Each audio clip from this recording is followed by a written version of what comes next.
Welcome back. This is Sandy with Sandy's Organized Chaos, and today we're going to be doing this super easy go with the flow tumbler with little turtles and a beach scene. The hardest part of this is just finding the glyphs for the font that I wanted to use, but you guys know I'll make sure to show you. As always, I'll make sure to put everything that I use into the description box below so that way you guys can shop those items if you would like to. If you're new to my channel, don't forget to hit that subscribe button, and let's wake up, prep these tumblers, and slay all day. Let's do this. So today I'm going to be using this 20-ounce skinny tumbler with a handle. I love using handles. I try to use them when I can. I went ahead and I prepped it and I primed it just a basic white, and then I used a metallic gold for the top and the bottom. This does not have to be perfect because we're going to be applying glitter over it anyways, and because I'm using my handle, you just want to make sure that you get up underneath that handle and all that, because we want to make sure that glitter goes seamlessly all the way on the handle and around the tumbler as well. So to apply my glitter today, I'm going to be using the epoxy method. So I'm going to go ahead and apply just a very thin amount of my epoxy, spreading that evenly all throughout. And I don't know if I've ever really showed you guys the weird motion I do with my hands when I'm applying the epoxy, but I just kind of do this squishing motion. I've kind of always done it this way. It just really helps to make sure that that epoxy is fully coating every little bit of this tumbler to make sure that our glitter has something to adhere to. So just make sure you squish it around really good. And then it is time to apply the glitter. And the glitters that I'm going to be using today are from my glitter shop, sscglitters.com, if you would like to use them. If not, use what you already have on hand. So for the top and bottom, I'm going to be using that gold I just showed. It was called Coffee Cake. The blue, I'm going to be using Ice. I know a lot of you have been buying that up. I'm going to be using a little Pina Colada, and I will also be using Lavender Lush. So starting with my top and bottom color, I'm going to move right in with my gold, and I'm going to go ahead and glitter up that bottom, and then I'm going to let it kind of drape over the side, just very gently cascading it down the side because I didn't want it to go too far. So I'm just trying to make sure it stops about where that gold spray paint is on the bottom there. And then after I get my bottom done, I'm just going to flip it and start on the top rim as well. Now, when we do ombres, we typically kind of hold it almost upright to really create that ombre. But with this, I'm not holding it as high up, or I'm not tipping my tumbler as far. There we go. Just so that way it doesn't go as far. So, and here you can see where I'm doing my handle. I'm just making sure I very gently get up underneath the handle over the top, making sure that we'll be able to blend it very well. And then here's my hands, so that way you can't see anything that I'm doing, but I'm glittering the handle. And this is what we should have so far. Now that we have our two anchoring colors down, I'm going to start moving on to my middle colors. I'm pointing out right here that I'm going to be starting my glitter right up inside of that gold at the bottom, so that way I can start that blend motion. And again, I'm not tipping it too high up, and I'm just going to sprinkle all the way around, and then I'm just going to very gently tilt it so that way we get just a little bit of that gradient to go up to the center of our handle there and back down over some of that gold glitter, just creating that ombre effect. But I'm just trying to keep in mind that I have 3 colors that I want to fit in here, so I'm just trying to evenly distribute each one of these colors. So that looks good to me, and now we're ready to move on to our next color. All right, so again, I'm going to do the same thing like I did with the blue. I'm going to start kind of up in the center of that blue, making my line all the way around, and then just slowly start tipping it back and forth. So that way, again, it's creating that blend for me. And now is the point here where I'm going to have to start to blend it up onto the handle as well. So you're going to see me do that too. Again, just keeping in mind that I want to get the bottom a little bit on the inside and saving a little bit of room for that last color that I want to apply as well. And I also want you guys to note that I am not speeding this up. I'm not slowing it down. I wanted you guys to see in real time because I know you guys got this. This is extremely easy, super easy. I know you got this. And this is what we have so far. So now on to our last color, which will go right there in that white stripe that I was showing you. All right, so this one is a chunky, so we're gonna be a little light-handed at first. There we go. And you just want, again, go around the center, kind of making that stripe so you know about where you want your glitter to be. And then you're, again, just like with our fine glitter, you're gonna start tipping it back and forth, making that blend transition for you. And for the handle, I'm being very light-handed as well, because I really don't want too much of that chunky on there. Like I want enough so, you know, it goes seamlessly with the tumbler base itself, but I don't want so much that it's going to be a nuisance when we go to epoxy and sand and all that. So just very carefully glitter your handle as well to match it. Now I am moving, like I said, a little bit slower with this portion of it. This is kind of like the finishing glitter. I want to make sure that everything kind of gets placed very well, you know. So here I am tipping it back down, making sure that, again, we're just light-handedly doing this, making sure that everything gets placed about where we want it to be. And after I get that filled in all light-handedly, what I'm gonna do next is come back in and start filling it in a bit thicker. And I am gonna go ahead and just do this chunky glitter here first. You see that area right there? I'm gonna go ahead and just start filling everything in really good. And after I get this filled in the way that I would like to, we're gonna come back through and give everything just one more quick coat of glitter over top, making sure everything is nice and filled. And if you're working along with me, I think your tumbler looks amazing. You're doing fabulous. I'm just gonna go ahead and pick up that paper I just had and just basically go in line of what's next on my papers here and just kind of fill in a little bit more as I go and ending with my gold. Then the next thing I like to do is come through and take my opposite hand and we are going to kind of pat down that chunky glitter. Again, this is really gonna help out whenever we go to start our epoxying. And I will also take away any chunky glitters off that handle that I just really don't like. You know, anything that I feel like is just going to be an issue, you want to go ahead and remove it.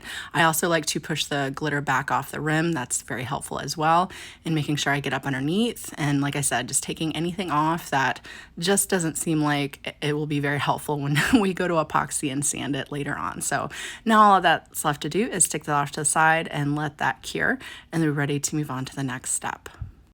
It has cured and we're ready to apply our first coat of epoxy over top of our raw glitter. But before we do that, I went and I swept it off really, really good. You want to sweep it off till no glitters are coming off.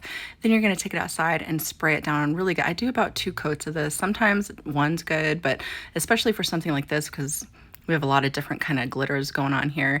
You just want to make sure that you seal that up really good. And you see I kind of give it the glove test to make sure no glitters are shifting around at all. This is really going to help out with the glitter shifting around. It's also going to help out with the epoxy possibly wicking away off some of these glitters as well. So the sealing portion is really important, especially when doing ombres. Now I'm using a 20-ounce tumbler and I'm applying 20 mLs of epoxy over top of this. I work in thinner layers. Again, this helps out with micro bubbles, I found, there we go. And it also, because I'm using a handle, it's really gonna help prevent puddling around that handle base, which I'll show you guys how I kind of get rid of that extra epoxy around the handles here in a second. So go ahead and apply your epoxy, put it on your turner. Then after it's on my turner, I'm just gonna do a couple rotations with my torch. It's just habit. You just want to do that. It really helps out with your micro bubbles. And then I'm going to let that spin for about 45 minutes because I'm just using a regular cure epoxy. And after that 45 minutes, I'm going to come back and check my handles. Now, after about 45 minutes, because I'm using a regular set epoxy, if you're using fast set, you're gonna need to come back in about 5 minutes before it sets up. But I'm just using a gloved hand and I'm just gonna come through and scoop out any of that extra. You see it just kind of bubbles up right at the base there. I'm gonna scoop that up and just kind of swipe it back onto my tumbler there.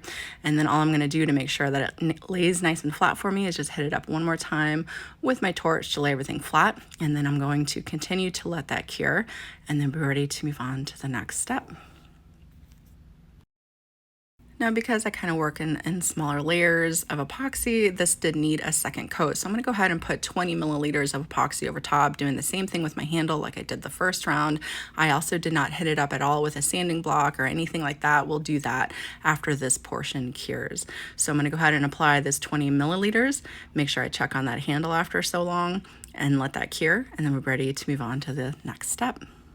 All right, now let's get started on that beach look. Okay, so I have my little turtles there. I cut them out on a textured gold metallic, very simple, very basic. I'll put the measurements down in the description box because 9 of these fit perfectly on this particular size. So I'll make sure to put that down there for you guys if you wanted to make this particular size. If not, you might need to measure down or measure up depending on what size tumbler you use. So now is the point where I'm gonna go ahead and trim up my rim. Then I'll come through and start sanding down my rim really good. This is another reason where that first portion where I showed you guys where I kind of like to push the glitter back off the rim. This is extremely helpful for this, so that way you don't destroy any of those glitters around the rim, and you can just focus on getting that pretty little silver piece around the top so it has a really nice finish to it. Then I will very, very gently come through and do my handle. You really shouldn't have to do too much, especially if you were kind of pushing things back and making sure it was as flat as possible. You shouldn't have to sand it too much, but if you have to, make sure you're doing a very light sand so that way you don't accidentally go all the way back down to the stainless steel tumbler itself, because that could happen. I had it happen to me a long time ago, so lessons learned there. Just be very careful when sanding around the handle. And then after that, of course, I will come through and make sure that that bottom is nice and smooth as well. Then after that, I'll just come through and remove any little debris that might be on the tumbler. I just kind of give it a spritz of my rubbing alcohol, wiping it down with my paper towel, get it back onto my wand, and then we're gonna get that beach look going.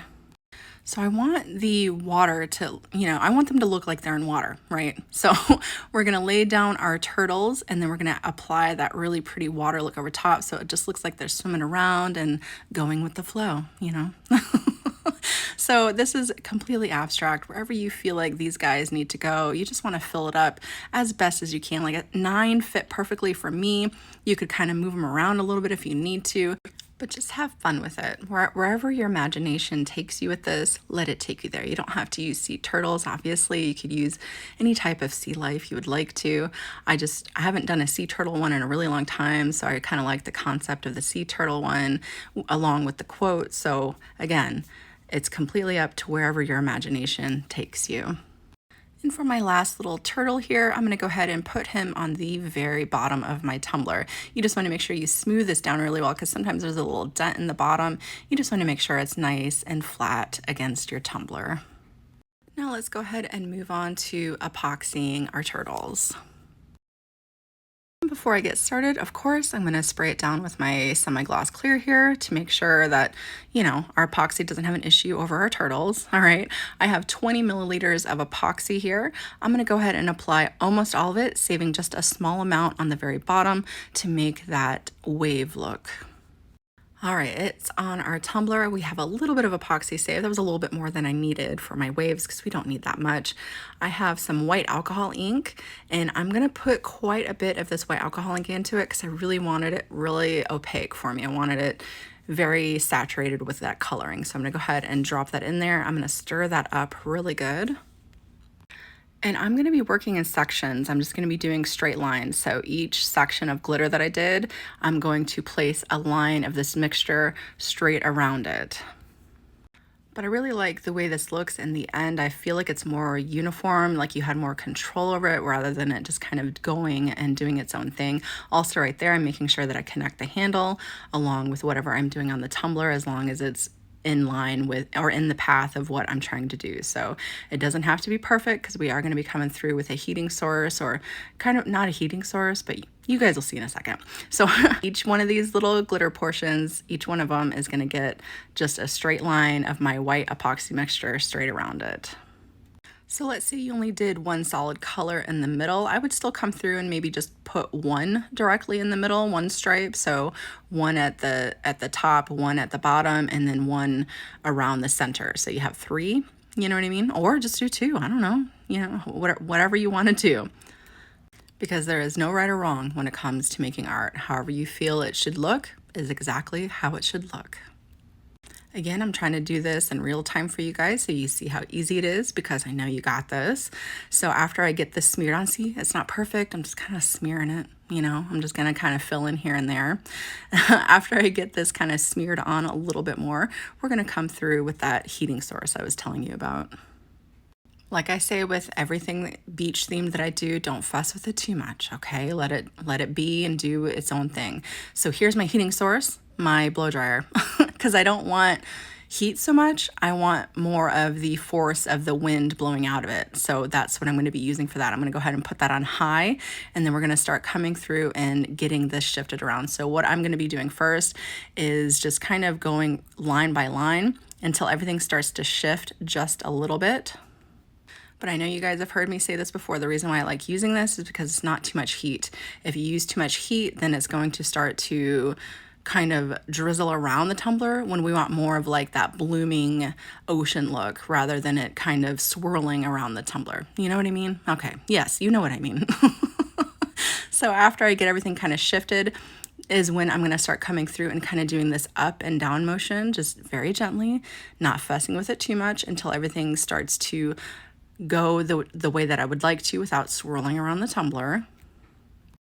And after I got everything nice and bloomed the way that I would like, I also forgot that I wanted to do some on the bottom as well. So I'm going to go ahead and take a little bit of that mixture and I'm going to rub it around the bottom, but I'm not going to hit it up with a heating source because I found that when you heat something up on the bottom, all it does is just make twirl and swirl and just make a spiral effect on the bottom. So I'm just going to rub that on and I'm going to let that be. So that way it has more of that streak line look like we did on the main tumbler itself. And it's absolutely okay to come through with your stick. And what I'm doing is I'm dragging some of that clear up over the turtles to kind of make it look more fluid. So again, this is optional because it looks fine as it is, but I'm just taking a little bit of that clear and just kind of forcing it kind of over these turtles just a little bit, giving them a little bit more peekaboo and fluid look to them. And while that cures, we're going to go ahead and move on to doing up our finishing decal. Now, I looked around obviously before I went ahead and decided to make my own to see if I could find a decal go with the flow. I just didn't really find anything I like, so we're going to make it ourselves. So I got this font right off of Creative Fabrica, and when I downloaded it, it came up with two. One's a stamp, so it has more of like a rustic look, and we want the other one that has more of like solid look to it. So there we go, we have that, but we want all the cool little things that go with it, right? So we're gonna go ahead and add the cool little twirlies that go onto the font.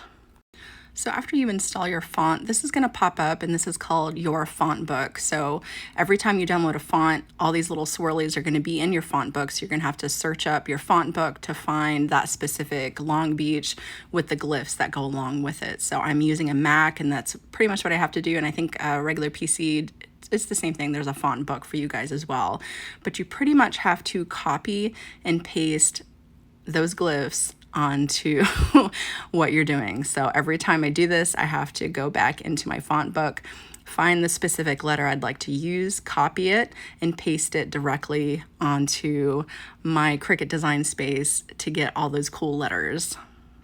But I hope that you guys kind of understand what I'm saying. I'll kind of go over it one more time after everything's all said and done. I'm not doing too many of these letters. You just want to play around. Just like I said earlier, you just want to have fun, figure out what looks best to you. I am going to show you how to kind of move everything around a little bit more after I get all my letters done up here. I did the G, the W, the H, and now I'm going to be doing the L. But if you guys feel like you would like just one singular video just for me showing you guys how to do all the glyphs and the swirlies and twirlies on fonts, I can try to put something together for you guys. You guys just let me know, but if not, if you feel like this was good enough, then we're good, right? All right, now's the time to kind of zhuzh everything around. I highlighted everything and I went up to the top there and I ungrouped everything so that way I could go ahead and get everything situated for myself. So what I'm gonna do is go was good. That was good to go. I'm gonna go ahead and unlock the W because I wanna stretch that up a little bit higher. And when you do the unlock button, you can do that. You can stretch it higher, make it wider, whatever you'd like to do. I'm just gonna make that high enough to kind of go over that eye. Now, I do believe that you could even make it so it acts as an eye, so you didn't have to do this portion if you didn't want to. Again, just play around and do what you feel looks right. I'm gonna do the same thing with the H. I'm gonna unlock it and stretch it a little bit higher so it comes up over top of everything. And then the L that I did for flow was perfectly fine. I don't need to stretch that out at all. Now I'm gonna highlight each sentence that we did. I'm gonna go ahead and weld those together since I wanted everything to kind of stack on top of each other. So I'm just gonna go row by row, welding everything. And then I'm going to adjust everything together so that way I can make it look the way I would like. Now, after you have everything kind of centered the way that you would like, you wanna highlight everything, unlock that. So again, that way we can stretch it thinner, stretch it taller. And I did about 3.5 to, I think it was about 3. So again, just kind of stretching everything until I get it the way that I would like it to be looking. Now, once you have that figured out, you're gonna go ahead and weld it all together, make sure it's all highlighted and welded.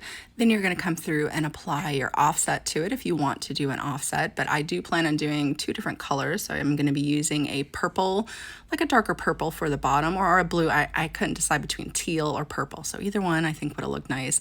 And I'm also using this opalescent, it almost looks like fishnet stockings in a way, to go over top. So that will be my top portion. And one more time, to get those glyphs, all I had to do was search up my font book. I'm pretty sure it's about it might not be worded the same for PCs, but you just want to find your font book. You want to go and find the font that you're using, and you have to copy and paste your glyphs from your font book right into your Cricut design space to create the swirly twirly look that you would like. So I'm going to go ahead and get these cut out, and they're ready to get this finished up. So I work in layers. I'm going to do my offset portion first. And when I'm working with a handle, you want to make sure that handle is turned back just ever so slightly. So that way when you're holding it, your decal isn't turned inwards. You want it facing outwards as you hold it. So just make sure you kind of keep that in mind when placing decals on a handled tumbler. Now the outer portion, I'm going to go ahead and apply that as well. See here, I'm checking it to make sure that as I'm holding it, it's not too far inwards. So that's all you want to do. Then I'm going to go ahead and apply the top portion of my offset with that pretty kind of fishnet looking vinyl there. You just want to make sure everything is nicely burnished down. I do give it another coating of my 2x Ultra over top of this particular vinyl, again, before I apply my last finishing coats of epoxy. And after you apply your last finishing coats of epoxy, she is good to go. Whether you take this design and duplicate it as is, or you take it and let it inspire you to create something that is completely your own, I hope that you guys had a lot of fun watching this tutorial today. Again, if you're new to my channel, don't forget to hit that subscribe button, and I will see you guys next time.